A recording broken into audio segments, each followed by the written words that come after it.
57 pa, so ang tagal pa pala. 40 minutes pa. Hello, Christina Mayor. Shoutout sa iyo. Hello to you. Nintay ko yung sunset, 5:57 pala. Naku. Ayan pa naman yung sun, no? Nakikita nyo ba? Mapula-pula na siya, mapusyaw-pusyaw. Tinatabingan siya ng mga ulap kasi doon madilim so baka uulan. Ayan ang so iniintay ko siya.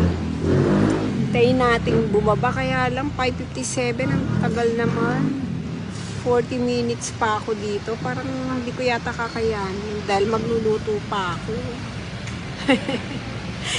Ayan ang aming busy baysa, busy road, di ba? Ayan ang mga tao dito. Hello, neighbors.